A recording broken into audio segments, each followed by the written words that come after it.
میں نے اپنی سمجھ کے مطابق جواب دیے تو ان کے دلوں پر میری مظلومیت کا بہت اثر ہوا۔ حمزہ اور اس کی ماں میرے ساتھ گھر آئے اور امی کے حوالے کیا۔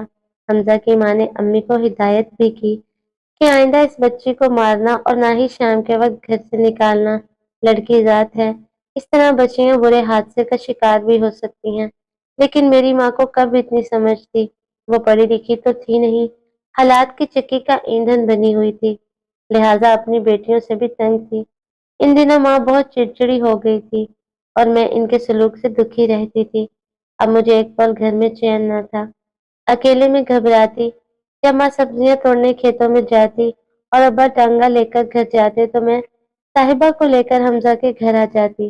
حمزہ کی بہنیں آمنہ اور آئمہ میرا بہت خیال رکھتی اور حمزہ تو اس قدر پیار سے پیش آتا کہ میں خود کو کوئی شے سمجھنے لگی تھی۔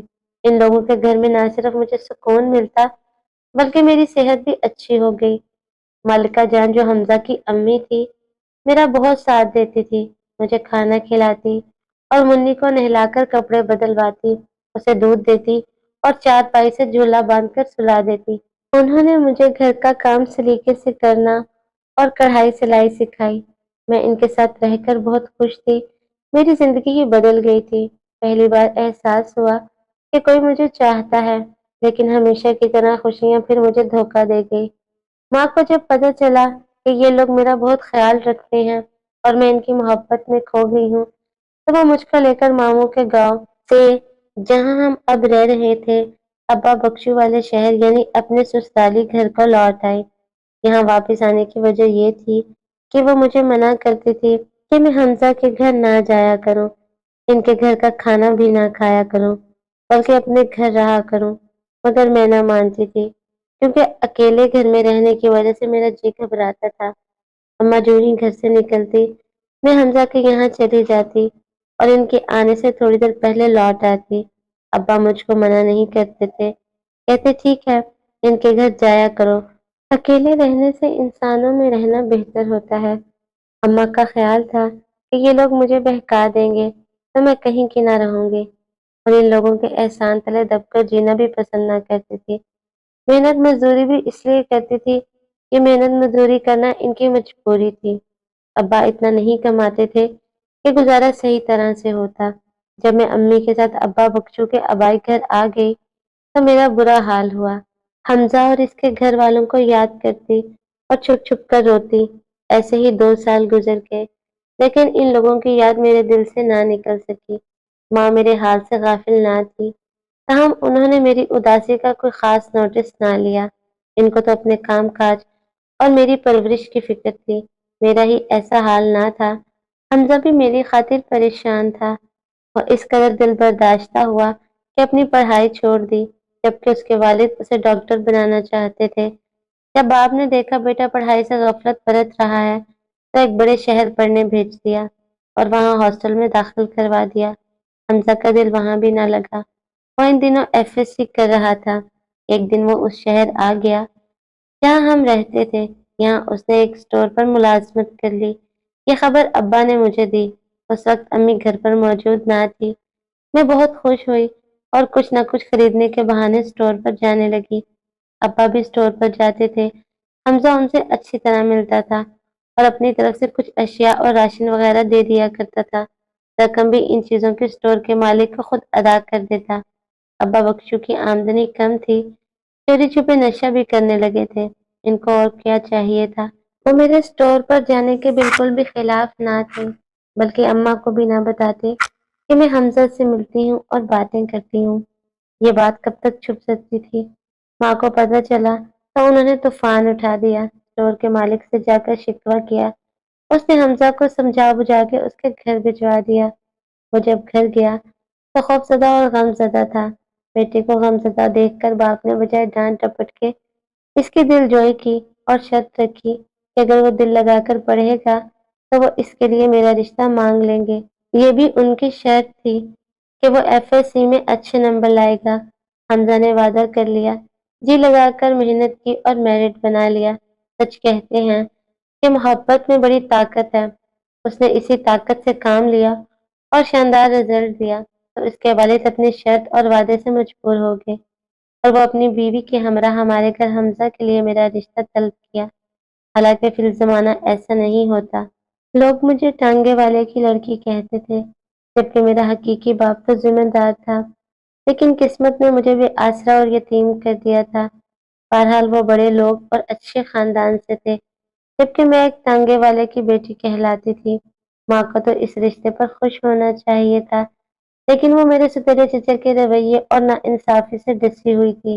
انہیں ذمہ دار طبقے سے ہی خوف آتا تھا، لہٰذا خوش ہونے کی بجائے انہوں نے نفرت کا اظہار کیا اور حمزہ کے والدین کو رشتہ دینے سے انکار کر دیا۔ وہ لوگ افسردہ ہو کر چلے گئے، میں بھی روتی سے سکتی رہ گئی۔ جانے میری ماں کے جی میں کیا تھا، شاید وہ میری شادی اپنے بھائی کی بیٹی سے کرنے کی آرزو مند تھی۔ تاہم یہ لوگ شہر میں رہتے تھے اور ہمیں پوچھتے تک نہ تھے۔ کبھی کبھار میری ماں خود اپنے مغرور بھائی اور بھابھی سے ملنے چلی جاتی تھی۔ حمزہ کے والدین تو اس کے انکار پر خاموش ہو کر بیٹھے، مگر حمزہ کا چین قرار لٹ گیا۔ اس کی اب بھی یہی آرزو تھی کہ کسی طرح میں اسے مل جاؤں۔ ایک دن وہ مجھ سے ملا اور کہا کہ تمہاری ماں نے تو انکار کر دیا ہے، وہ کسی طرح مانتی نہیں، کیوں نہ تم میرے ساتھ میرے گھر آ جاؤ، وہاں ہم شادی کر لیں گے۔ یہ سن کر میں خوفزدہ ہو گئی اور اسے جواب دیا، حمزہ بے شک میری ماں ظالم سہی، مگر میں اپنے غریب والدین کے چہرے پر کالک نہیں مل سکتی کہ گھر سے بھاگ جاؤں۔ میں یہ کام نہیں کر سکتی، تم مجھے بھول جاؤ، میں تمہارے ابا کو منا لوں گا۔ اس نے کہا، ابا تو راضی ہیں، لیکن ماں بھی کوئی ہستی ہے، میں ان کی بددعائیں نہ لوں گی، اور تم جانتے ہو کہ یہ ٹانگے والا میرا سوتیلا باپ ہے، میرے حقیقی والد تو فوت ہو چکے ہیں، میں ان کی روح کو تکلیف نہیں دینا چاہتی۔ میں ایسا کہتے ہوئے بہت رو رہی تھی۔ اس نے بڑی منتیں کی، وہ گاڑی لایا تھا جو سڑک کے پار کھڑی تھی، لیکن میں نہ مانی، جس کے باعث وہ بہت غمزدہ ہوا۔ وہ تو یہی چاہتا تھا کہ اچھے خاندان کی بیٹی ہے، اچھے خاندان میں آ جائے، مگر میں نے گھر سے بھاگنا گوارا نہ کیا۔ میں اپنے غریب ماں باپ کی عزت کی خاطر اپنی زندگی کو داؤ پر لگا رہی تھی۔ وہ دور ہی ایسا تھا جب لڑکی اور لڑکا خاموشی سے اپنے بزرگوں کے فیصلوں کے سامنے سر جھکا دیتے ہیں، اور ان کو اتنا بھی اختیار حاصل نہیں تھا کہ وہ ان فیصلوں کے خلاف احتجاج کر سکیں۔ حمزہ چلا گیا اور میرا سکون بھی ساتھ لے گیا۔ اب مجھے کسی پل قرار نہ تھا، روتی تھی مگر ماں کو پتہ نہ چلے میں روئی ہوں۔ ان دنوں اپنے جینے مرنے کا ہوش نہیں تھا۔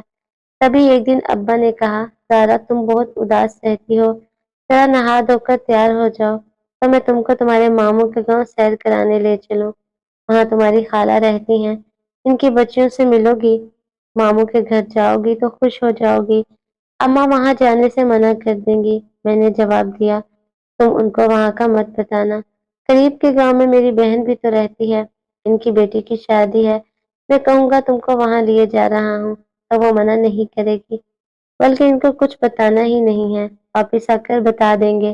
وہ کھیتوں میں کام کر رہی ہے، ابھی نکل چلو، شام سے پہلے ہم لوٹ آئیں گے۔ میں بھی اداسی سے تنگ اور اپنے ماحول سے خفا تھی۔ ماں تو ان دنوں مجھے اپنی دشمن نظر آتی تھی۔ میں ابا کی باتوں میں آ گئی اور ماں کے جانے کے بعد منی کو پڑوس کو تھما کر ابا کے ہمراہ ٹانگے پر بیٹھ کر سیر کو چل دی۔ ابا مجھے شادی میں لے جانے کی بجائے کہیں اور لے گیا۔ یہ ایک گاؤں تھا، بڑا سا پختہ مکان تھا، ارد گرد آبادی تھی، کسی کھاتے پیتے شخص کا ڈیرا تھا۔ اس کی بیوی اور 3 بیٹیاں تھیں، لیکن بیٹا نہیں تھا۔ وہ ہم لوگوں کو گھر میں لے گیا۔ اس کی بیوی نے اپنے شوہر کی ہدایت پر انہوں نے ہماری مہمان نوازی کی اور عمدہ کھانا کھلایا۔ ابا نے کہا، تم تھوڑی دیر یہاں رہو، میں ابھی آتا ہوں، پھر تمہارے ماموں کے گاؤں چلیں گے۔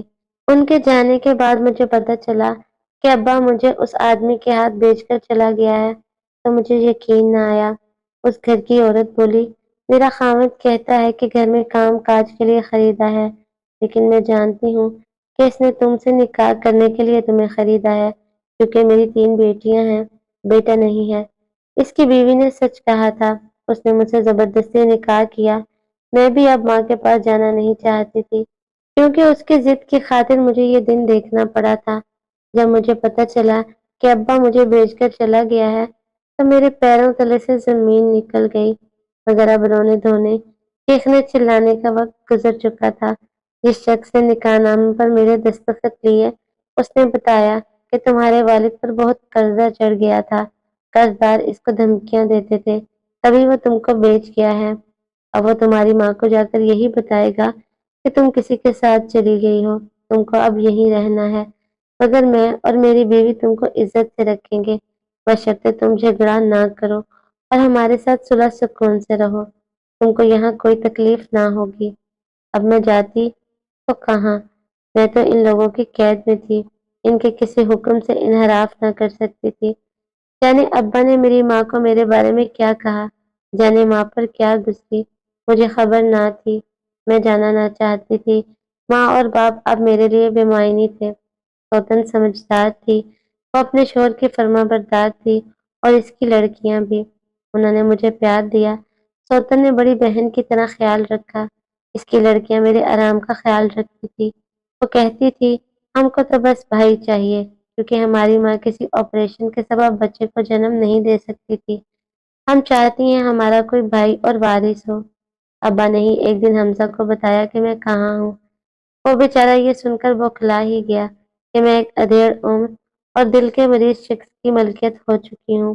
اسے یقین نہ آتا تھا۔ وہ گاؤں کے کچھ معزز لوگوں کو اکٹھا کر کے میرے خامد کے ڈیرے پر آیا، لیکن جب اسے پتہ چلا کہ میں اس کی منقوہ ہو چکی ہوں تو وہ واپس چلا گیا۔ میں ادھر روتی اور پچھتاتی تھی، اے کاش حمزہ کے ساتھ ہی بھاگ کر اس کے گھر چلی جاتی تو میری اس کے ساتھ شادی ہو جاتی۔ اس ستیلے باپ کی لاج رکھی، اس نے کیا کیا۔ حمزہ کی ڈیرے پر آمد کے بعد میرا شوہر بہت شکی مزاج ہو گیا، پہلی بیوی سے کہتا اس پر کڑی نظر رکھو، مگر وہ عورت اعلیٰ مزاج کی تھی، مجھے کچھ نہ کہتی۔ میرا جی گھبراتا تو محلے میں اپنے ملنے والوں کے گھروں میں بھی لے جاتی تاکہ میرا جی بہلا رہے۔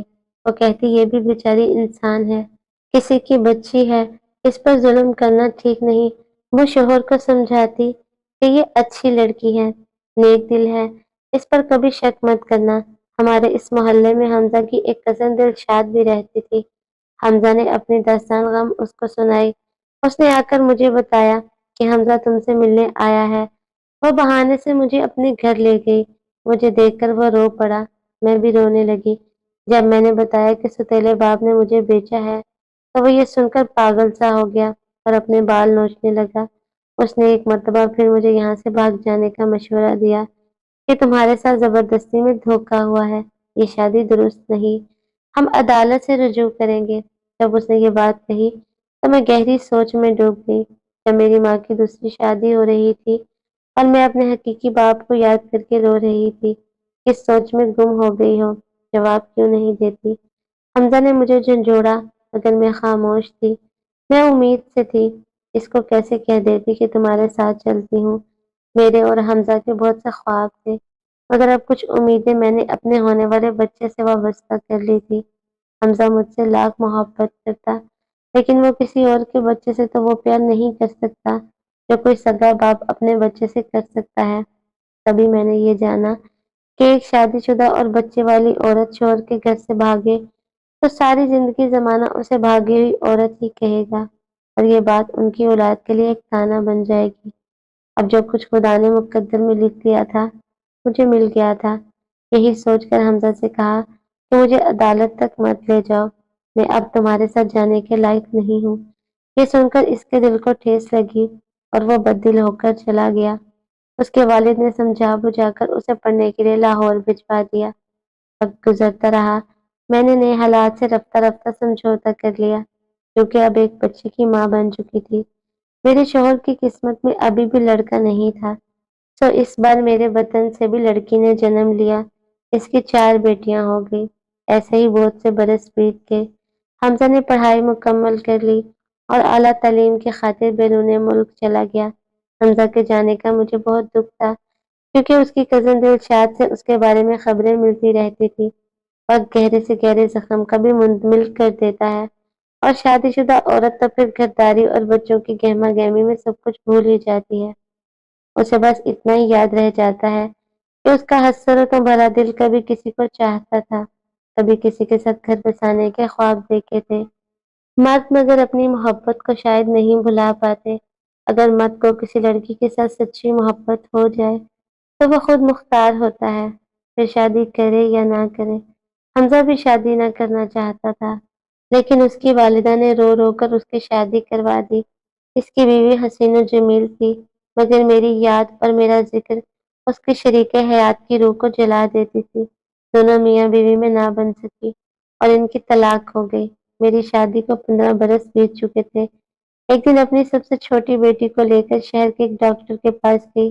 یہ نیا ڈاکٹر بیرون ملک سے پڑھ کر آیا تھا۔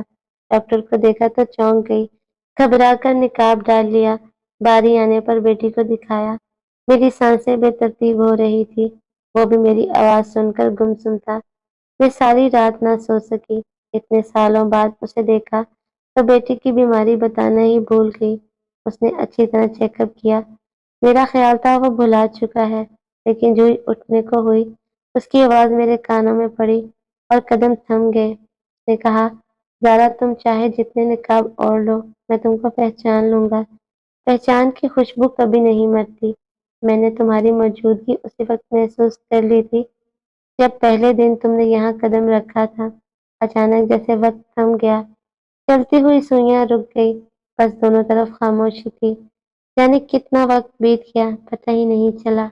مدتوں بعد دو بچھڑے ہوئے ملے تھے۔ آج بھی جیسے حمزہ کو میرا انتظار تھا۔ حمزہ کی شادی اس کے والد نے قسم دے کر کروائی تھی کیونکہ وہ بستر مرگ پر تھے۔ اس کی دو بیٹیاں اور ایک بیٹے تھے، میری بھی دو بیٹیاں اور ایک بیٹا تھا۔ اتنا وقت گزر جانے کے باوجود اس کے دل کے دروازے میرے لیے کھلے ہوئے تھے۔ میں خود بھی چلتے چلتے تھک چکی تھی، شوہر کا انتقال ہو گیا تھا۔ میں سسرالی رشتہ داروں کے رحم و کرم پر جی رہی تھی کہ میرے 3 بچے تھے۔ دکھوں کے بوجھ تلے دبی میں گیلی لکڑیوں کی طرح سلگ رہی تھی۔ اپنی بیوگی کو سنبھالے ہوئے بیٹیوں کی فکر سے گھلی جاتی تھی۔ میرے حالات جان کر آج پھر حمزہ نے کہا کہ تم کو میری ضرورت ہے اور اللہ تعالیٰ نے مجھے اتنا دیا ہے کہ اگر تم چاہو تو میں تم کو اور تمہارے بچوں کو اپنا سکتا ہوں۔ میں نے جواب دیا، بچیاں ان کے چچا اور دادا مجھے نہیں دیں گے، میں کیسے اپنی بیٹیوں سے منہ موڑ سکتی ہوں؟ ان کے سروں پر باپ کا سایہ نہیں ہے، ماں بھی نہ رہی تو کس حال میں جئیں گی؟ اب جہاں ہوں وہیں ٹھیک ہوں، بڑھاپے کی دہلیز پر قدم رکھ چکی ہوں اور تمہارا گھر بسا ہوا ہے، میں اس میں انتشار نہیں پھیلانا چاہتی۔ ایک بار میں نے حمزہ کی محبت کو ٹھکرایا، ماں باپ کی عزت کی خاطر، دوسری مرتبہ اپنے شوہر کی خاطر اور تیسری مرتبہ اپنی بیٹیوں کی خاطر جن کے مستقبل کو میں کسی حرکت یا اقدام سے تانا نہ بنانا چاہتی تھی۔ میں الٹے قدموں وہاں سے پلٹ آئی، گھر آ کر دل کھول کر روئی تھی، کاش وہ مجھے زندگی کے اس موڑ پر دوبارہ نہ ملتا۔ حمزہ کے خیال میں بے وفا ہوں، میں نے اس سے محبت ہی نہیں کی تھی۔ کیسے اسے بتاتی کہ ایک مشرقی عورت کی کیا مجبوریاں ہوتی ہیں، کبھی ماں باپ کے لیے، کبھی شوہر اور اولاد کے لیے اسے سب کچھ قربان کرنا پڑتا ہے۔